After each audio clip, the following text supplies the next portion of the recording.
ሊቃውንተ ቤተ ክርስቲያን፣ የዛሬ ተመራቂዎች፣ እጩ መምህራን፣ በቅድሚያ ግን የዚህ ምሰሶ የሆኑት የኔታ ባህታዊ መምህር ገብረስላሴ የኔታ ገብረስላሴን እንግዲህ ታሪክ ተናገራችሁ። እኔም በጊዜ የገጠመኝ ትንሽ ስለሳቸው ገልጬ ልለፍ። እንግዲያስ የኔታ ገብረስላሴ እግዚአብሔር ብቻ የሚያውቃቸው ሰው የማያውቃቸው ባህታዊ መሆናቸው ይታወቃል። ለኔም አንድ የዋሉልኝ ውለታ አለ። ያን ገልጬ ማለፍ አለብኝ። ያው የኔ ጉባኤ ሐሳረኛ ወይም አሳረኛ ጉባኤ የሚባለው አንዱ ነው። እንጃ ምን እንደሆነ በአራቱ ማዕዘን በሰንሰለት የተጠረፈ ጉባኤ ቢኖር ጉባኤ ኤስድሮስ ልደታ ነው። እንግዲህ የመምህሩ ችግር ሊሆን ይችላል እና ሚዲያ የማያየው የማያደንቀው የማያንጸባርቅለት የታሰረ የተተበተበው ጉባኤ ኤስድሮስ ጉባኤ ልደታ ነው፣ ይታወቃል። ይህም በጊዜው ጊዜ እግዚአብሔር ሲፈቅደው ነገ ሊገለጥ ይችላል። ነገር ግን ስለ የኔታ ገብረስላሴ ስናገር ለመጀመሪያ ጊዜ የኖርኩ በዚህ ቦታ ነው። ብዙም የተማርኩ ጸዋትወ ዜማውን አቋቋሙን ምኑን በዚሁ ነው። ግን ትርጓሜውን የተማርኩት ሸዋ ሂጄ ነው አጠናቅቄው የተመለስኩና በፈቃደ እግዚአብሔር ስመጣ የኔታ ገብረስላሴ አልነገሩኝም። ምክንያቱም እሳቸው ከንቱ ውዳሴም ስለማይፈልጉ ያዩት ነገር ኑሯል። ቀጥታ በመጣው በሶስተኛው ቀን ነው ሁለት ተማሪ ያስከትለው ሶስት ራሳቸው ሆነው መተውን ያቆጫሉ መጡ። እስከ ዛሬ ድረስ አሉኝ ጉባኤ ቤቶች ርቀውብኝ፣ መንበረ መንግስት ታላቁ ጉባኤ እነ ግምጃ ቤት ሌሎቹም ጉባኤያት እንዲያው ርቀውኝ እስካሁን መስማት እየፈለግኩኝ አልተመቸኝም ነበር። ዛሬ ግን ፈቃደ እግዚአብሔር ሆኗልና ከሶ ልማር አሉኝ። ተመልከቱ፣ አይተዋላ በራእይ ያዩት ነገር አለ፣ ግን አልነገሩኝም። ሶስት ሁነው እሳቸው ሁለት ተማሪ ሁነው ይዘው ነው የመጡ። አይ ግድ የለዎትም የኔታ ገብረስላሴ አውቀዎታለሁ፣ የአዘዞ ሕዝብ ከአምላክ በታች በትልቅ ምሰሶነት የሚያምነዎት አባት ስለሆኑ እንግዲያስ ጉባኤ ኤስድሮስ ሊተከል ነው። እሶ ስላሴ በሱ አምሳል ሶስት ሆነው መተውልኛል፣ ተከልኩት ጉባኤውን አልኩኝ። ይገርማቸዋል ምእመናን። ከዛ ይዘው እሳቸው ጀመሩት። ከዛ ይዞ መጣ። ገፍቼ ወደዛ ማልለው የማይበል ደቀ መዝሙር መጣ። ከመካከል ብዙ ፈተናዎች ቢደርሱም የኔ አቅም ሳይሆን የኔታ ገብረስላሴ ጸሎት ያን ጉባኤ ነፋሳት ወውህዙ ወሃይስት ወገፍእዎ ለውእቱ ጉባኤ ወይወድቀ ብሎሳ እስመዲ በኳኩታ ሳራራ ነዋ። ባለት ላይ በየኔታ ገብረስላሴ ጸሎት የተያዘ የተጀመረ ጉባኤ ስለሆነ እስካሁን ንቅንቅ ሳይል ቆይቷል እና ይህን ውለታ የኔታ ገብረስላሴን የዋሉልኝ አመስግኑልኝ። እና ታላቅ የእግዚአብሔር ሰው እንዲህ ያሉ ሰዎች ባይኖሩ ታዲያ እንደኛማ ክፋት እንዳለሙ እብደት እና እስካሁን ኢትዮጵያ ትኖራለች ብላችሁ ታስባላችሁ? በውዳሴ ማርያሙ ቅድም ሲነገር እንደሰማችሁት 7 ጊዜ መልካ ኢየሱስ እያስደረሱ ጸላየ ሰናያትን ወጥረው ገጥረው በመስቀል ስለያዙት ነው ብዙ ነገር። ሌላውም ውለታ የእንታ ገብረ ሥላሴ ልጆቻቸውን ወደ እኔ ይልኩልኛል። እሳቸው ከላኩልኝ ደቀ መዝሙሮች ሁሉ ራሳቸው መናኞች ናቸው።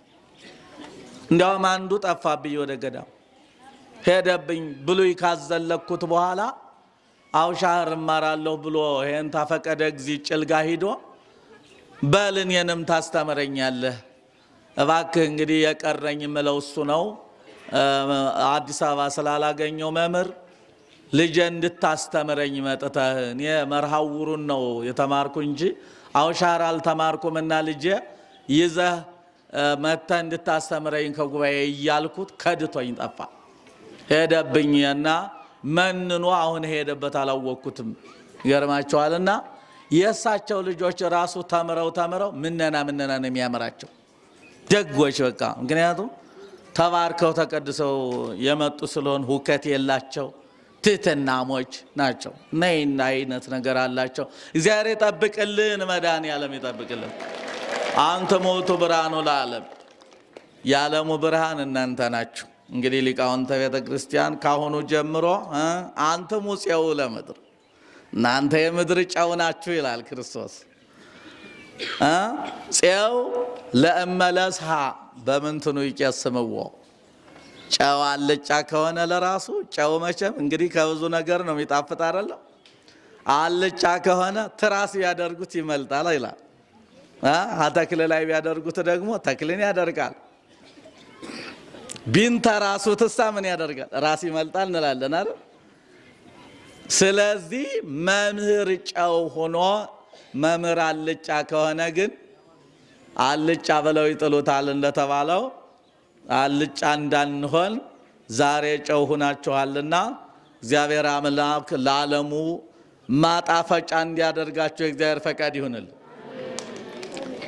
እንግዲህ ሌላው ምንድነው?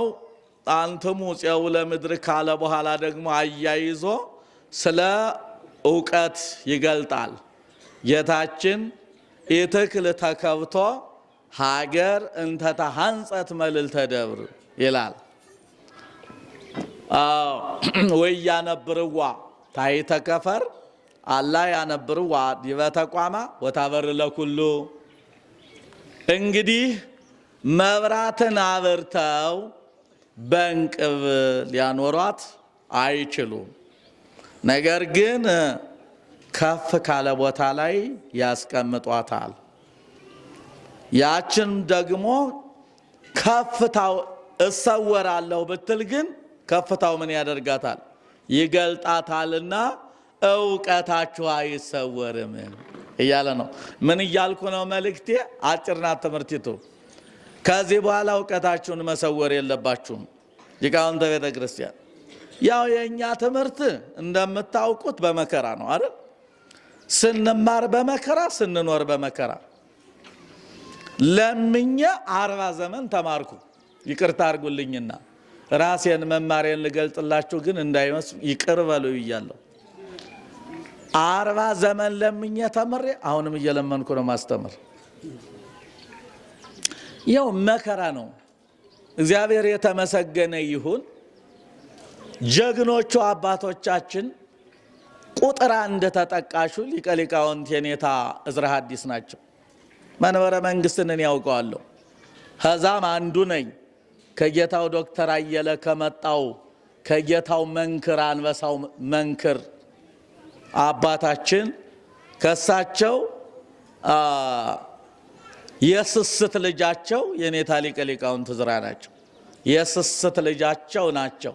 አይተው የማይጠግቧቸው እኔንም ነካ ያደርጉኝ ነበር። አይ ሚጠብቃችሁ አለ፣ አይ ሚጠብቃችሁ እኮ አለ እያሉ እችን ሳይነግሩኝ አይሄዱ። ምንም አልነበረም ነበረ። ግን ተጣጥረው በላይ ብለው በታች ብለው በላይ ብለው በጸሎት በእንትን ብለው ዛሬ አሁን ወርቅና ወርቅ አድርገው ያፎቅ በቀላል የተገኘ ይመስላል። ከመከራ በኋላ ጥረው ነው ዛ ላይ ያደረሱት። እንዲህ ያለው መምህራን እግዚአብሔር በእውነት ያስፈልጋል። እንደነሱ ኃይልና ብርታቱንን እግዚአብሔር ይስጠን ለሁላችን እላለሁ። ደግሞ እና በመከራ ነው ትምህርታችን በመከራ ነው። እሳቸውም አንድ ጊዜ አስታውሳለሁ ዛሬ ችግራቸውን እስኪረሱት ድረስ ትናንትና ለምነን ተምረን ዛሬም ለምነን እናስተምራለን ሲሉም ሰምቻቸው ነበር። ከጊዜ በኋላ እግዚአብሔር የተመሰገነ ይሁን ከዚህ ደረጃ ያደረሱት እንደነሱ ያሉትን መምህራን እግዚአብሔር ይጠብቅልን እላለሁ። ለበጎ ነገር ተጠቃሽ ስለሆኑ ለማለት ነው። እና የእንታ ገብረ ሥላሴ ደግሞ በዚች አካባቢ በጸሎታቸው አጥርነት ቀጥ አድርገው እንኳን ይሄን ጉባኤ እውነቴን ነው የምላችሁ እንዲያው ጎንደርንም በጸሎታቸው ማጠር የሚችሉ ታላቅ አባት ናቸው። ያኑርልን። ሊቃውንት እንግዲህ መመክራችሁ እንግዲህ እናንተ የምድር ጨው ናችሁ ተብሏል።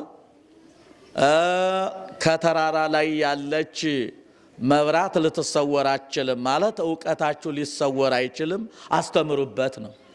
ከዛ ከተነበበላችሁ ወንጌል ላይ ቅድም ምን አለ? ሁሩ ወመሃሩ፣ ሂዱና አስተምሩ። ብዙ ጊዜ ዛሬ ተምረን ማስተማሩ ላይ የለም። ሊቃውንቴን መጠቆም እፈልጋለሁ። ያች መከረኛ አዲስ አበባ እናት ወደዛ በሮ ወደዛ መሄድ አለ። ይሄን ተውት፣ ግድ የላችሁም። ወቀደምትን ይከውኑ ድህረ ይላል እኮ። ነገር ሊገለበጥ ይችላል፣ አይታወቅም። ቀደምቱ ዳህርት ሊሆኑ ይችላሉ፣ ዳህርቱ ደግሞ ቀደምት ሊሆን ይችላል። እንዲያው የንዋይ ነገር ተውት፣ ይመጣል። ሁሉም ቢሆን ሀብቱ ይመጣል፣ ታዩታላችሁ። ነገር እብደቱ አብሮ እንዳይመጣ ደግሞ መጸለይ ያስፈልጋል። እንዴ ገንዘብ አንዳንድ ጊዜ አጥፊ ሆኖ የሚገኝበት ጊዜ አለና ብዙ ጊዜ መምህራኖቻችን ብድግ ብላችሁ ተነስታችሁ እልም አትበሉ፣ አስተምሩ። የተሰጣችሁ መምህራን አስተምሩ። አንተሙ ውእቱ ብርሃኑ ለዓለም፣ እናንተ የዓለም ብርሃን ናችሁ፣ የዓለም ጨው ናችሁ ብለዋልና በተቻለ መጠን መመክራችሁ እሳቸው ቢኖሩ አይደለ እናንተ የወጣችሁ። ደግሞ ከናንተ አንዱ ተነስቶ ወንበር ሲተክል ደግሞ ምን ያህል ነው እናፈራ። ግድ የላችሁም፣ እግዚአብሔር ያመጣዋል። ሀብቱንም ምኑንም ሁሉ ነገ ያመጣዋል። ግን ሀብቱ ሲመጣ ደግሞ እንቅልፉ አብሮ ነው የሚመጣ። ትልቁ ችግር ይሄ ነው። እኔ በነበርኩበት ቦታ በዛች ማዕከላዊ አገር ብዬ ልውሰድ። እስቲ ደግሞ ስሙን እየጠሩ መናገር ደግሞ ችግር ያመጣ ይችላል። መቼስ ይሄ ሚዲያ የሚባል ዛሬ አብዶ የለ። ምክንያት እያነሳ ደግሞ ይፈጨኛል። እንዲያ እንዳያደርግስ እንዲያው ጠየም አድርጌ ልናገረውና ገንዘቡ ሲመጣ አገልግሎቱ ሊቀር ይችላል። እየቀረ ነው። አንድ ቦታ ላይ ገጥሞኝ ፊት በደንብ አገልግሎት ይሰጥበት ነበረና ብዙ ጊዜ ከኖረ በኋላ ደሞዙ ሰማይ ወጣ። ወደ 20 ወደ 30 አካባቢ ሲደርስ መብሉም መጥጡም አውሮ መጣ። ከዛ ረዲያ ባካችሁ ቆይታችሁ ደውሉ፣ ረዲያ ባካችሁ እንደ ቁራጭ ሆነ እስከ ዛሬ ድረስ ባክህ በቃ ሲነጋ ቀስ አድርጋችሁ ብቻ ከበረው ዲም ይበል እንጂ እኛ ምን ቸገረን የተባለበት አጋጥሞኝ። አንዳንድ ጊዜ እግዚአብሔር ጨበጥ አድርጎ የሚይዘን እኮ ወገኖች በትንሽ ነገር የሚይዘን ምክንያት ከቤቱ እንዳንጠፋ ነው። ሊቃውንት ይሄን አትርሱ፣ ግድ የላችሁ። ከቤቱ እንዳንጠፋ ጭብጥ አድርጎ የሚይዘን ጊዜ እግዚአብሔር ለጋስ አይደል? ለኛ የሚሰጠው አጥቶ ይመስላችኋል? እና አንዳንድ ጊዜም ጥጋብ ሲመጣ ያ ቃል የተገባው ነገር ሊቀር ይችላል። እንግዲህ ጻአድ ኢዳን አርጋብ ነጫጭ ርግቦችን እንድታወጣ እግዚአብሔር ይፍቀድልህ ሚል ማኅተሙ አለ ራሱ። ጻአድ ኢዳን አርጋብ መምህራን ናቸው። ነጫጭ ርግቦች እንድታወጣ ተብሎ ነው የሚሰጠው። ማኅተሙ ሲታተም በቃ ሁሩ ወመሃሩ ሚል ይጻፍበታል። ያ ተደርጎ ያደራ ደግሞ መረሳት የለበትም ባይ ነኝ። በቃ ይሄን ነው ላስጠነቅቅ የምፈልገው። በአጠቃላይ ግን በዚህ ዘመነ አላውያን መናፍቃን በበዙበት ያላወቁ ሰዎች አዋቂ ነን በማለት በበዙበት ዘመን ይሄ እንደው ዘመነ አላውያን የዲዮቅልጥያኖስ ዘመን 40ው ዘመን እስኪመስል ድረስ ያበደ ዘመን ላይ ያለና ይሄን ያህል ከዋክብት ይሄን ያህል ሊቃውንት እያመነጨች እያፈነጠቀች ሳትጠፋ እስካሁን የቆየች ቤተክርስቲያናችን በእውነት እኮራባታለሁ፣ ደስ ይለኛል። ምእመና አሁን ዛሬ የምታዩት ነው። ሚዲያውን ያያችሁት እንደሆነ ቲክቶክ የሚባል ውሻ አለ። በዛ ላይ እየወጣ ደግሞ ዛሬ ስድብ ደሞዝ አስከፋይ ሆኗል። በቤተ ክርስቲያኒቱ ውስጥ የነበሩ ለታቦቱ ሲንበረከኩ የነበሩ የተሞሸሩባት የከበሩባት መናፍቃን በምንፍቅና እንሄድብሻለን ጠቀጥቅሻለን ሲሏት ጉዳቸውን ስታጋለጥባቸው ሂደው አንድ ጊዜ እንጨት ነው አንድ ጊዜ ምንት ነው እያሉ ይላሉ። እነ ትዝታው እነ ጽጌ ስጦታው እነ በጋሻው ቁመን እያየናቸው በቤተ ክርስቲያኒቱ ተደረውባታል፣ ተኩለውባታል፣ ውስጧንን ገብተው በልተዋታል። ግን ያን የተለመደ ማንዘራሽና ክህደታቸውንን በውስጧ ሲያደርጉ ልጆቻችን የጀርባ አጥንት የሆኑ ጀግኖቹ የቤተ ክርስቲያን ልጆቻችን አይ አለን እኮ እኛ እኮ አለናት እንጠብቃታለን እኮ ብለው ጉዳቸውን ሲገልጡባቸው ከዛ በኋላ ባልበላው ጭሬ ላፍሰው ይባላል አይደል ተረት። ባልበላው ምን ላድርገው ጭሬ ላፍሰው፣ ካልበላሁት ልስደበው። ታባህና ታዲያ ግብርህን አሳምረህ አትበላም ነበር አንተ ወዳ። ስለዚህ በዚህ ዘመን በዚህ ክፉ ዘመን በእነዚህ መጫጫህ ቤተ ክርስቲያን ድንቁር ባለችበት ዘመን በዚህ ዘመን እናንተን የመሰለ ከዋክብት ቤተ ክርስቲያን እያፈራች በዚህ ሳትበገር ወደ ኋላ ሳትል እናንተን የመሰለ ከዋክብት በማውጣቷ የኔንታ ገብረ ሥላሴ ጸሎት እያገዘ የሌሎቹም አባቶቻችን ጸሎት እያገዘ ዛሬ እግዚአብሔር የተመሰገነ ይሁን። በጣም ብዙ እልፍ አእላፋት ሊቃውንት እየወጡ ነው። በግምጃ ቤት በአብይ ጊዜ በሌላውም በጣም ያ ምን ታላቁ ምንጭ መንበረ መንግስት ስንት አጋር ሊቃውንት እየወጡ ይገኛልና ይሄን አይግታብን። እንደው መቼም ደስታ ብዙ አያናግርምና ብዙ ልናገር ፈልጌ ነበረ። ደስታዬ ብዙ አላናግረኝ ስላለ ስለሰከርኩኝ ደስ ብሎኛል። የኔታ እግዚአብሔር ከእድሜ አይቸኩልቦት አጋራችን የጸሎቱ አባት ተስፋችን ስለሆኑ ከኔ እንግዲህ ከትንሹ እንዘወልድ የኩነኒ አቡየ አሏቸው ይባላል። እንግዲህ መጀመሪያ አቡነ ተክለ ሃይማኖት ከአባ ኢየሱስ ሞዐ መንኩሰው ሐይቅ ነበሩና ሄደው ከአባ ዮሐኒ አስኬማውን ተቀብለው ሲመጡ ለአባ ኢየሱስ ሞዐ አስኬማን ሰጧቸው። መልሰው ልጃቸው አባ ተክለ ሃይማኖት ማለት ነው። ምን አሏቸው? እንዘወልድ የኩነኒ አቡየ ልጄ ስትሆን አባት የሁነኝ አሏቸው። እኔ ደግሞ ልጃቸው መሆን ሲገባኝ የኔታ ገብረ ሥላሴ ከኔ ቅድም ሐዲስ ብሉይ ነው ከኔ ያካሄዱት የኔታ ቁጭ ብለው ጉባኤን የእሳቸው ረድኤት እያገዘ ለመጀመሪያው ምረቃ በሳቸው ጸሎት ነው እንጂ ብዙ ሁከት አጋጥሞት ነበረ። አሁን መዘርዘር ስለማይቻል እኔ መጻሕፍተ ብሉያትን አካሄደው ነው የወጡ የኔታ በትዕግስት ቁጭ ብለው እየመከሩና እድሜ ሰጥቶ አሁንም ይቀጥሉልን አባታችን። እግዚአብሔር ጉባኤውን እስከ ዕለተ ምጽአቱ ይጠብቅልን። ጉባኤያትን ሁሉ እግዚአብሔር አምላክ የመናፍቃን ጦሮች ናቸው። የክርስቶስ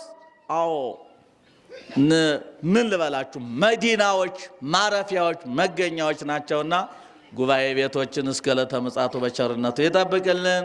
በዛሬው ዕለት እንግዲህ ከዋክብቱ ናችሁ የወጣችሁ መምህራን እልፍ አእላፋት እንድትወልዱ እንድታስተምሩ ከለመለመ ሳርና ከጠራ ውሃ ማለት ሃይማኖት ምግባር ከማይታጣበት ጉባኤ ይጣላል።